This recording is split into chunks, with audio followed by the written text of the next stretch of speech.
In a certificate of urgency filed at the Milimani Law Court, activist Okiya Omtata has sued Treasury Cabinet Secretary Rotich for allowing the implementation of the new levy on petroleum products. Omtata says the move is in total defiance to the National Assembly amendments to the Finance Bill 2018, which suspended implementation by 2 years. I've raised a few major constitutional issues around it, including whether the 2013 Act, the way it imposes VAT on petroleum products, meets the threshold in Article 24, which allows for limitation of rights. There's also the reasonableness, whether the particular idea is reasonable or not. It's also a right under Article 47 of the Constitution that the administrative action must be reasonable. In seeking to have the court invalidate the 16% value-added tax on petroleum products, Omtata argues that the increased levy, which took effect on Saturday, is unconstitutional, invalid, and unfair to Kenyans.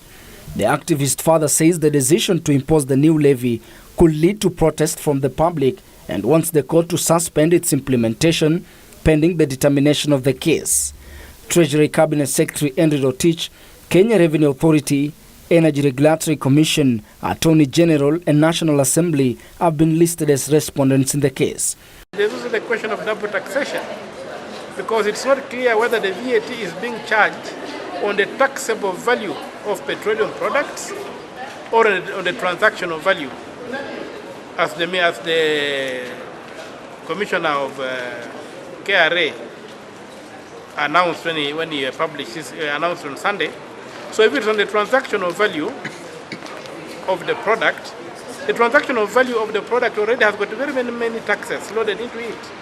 So are we paying VAT on tax?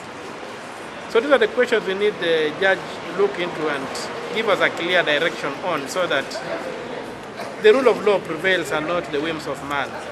God gave me the best man in the world. Meanwhile, the Central Organization of Trade Unions, COTU, has joined the struggle seeking to reverse the implementation of the tax. The union has sued the National Treasury, Kenya Revenue Authority, and Energy Regulatory Commission, arguing that the 16% value-added tax on petroleum products is punitive and will lead to increased cost of living.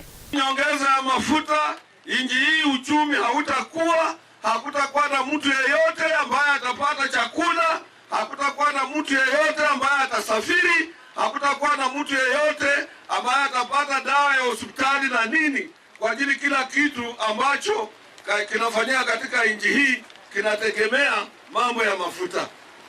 Sisi tunajua jaji yeyote ambaye anasikia kilio cha wananchi wa Kenya atasimamisha.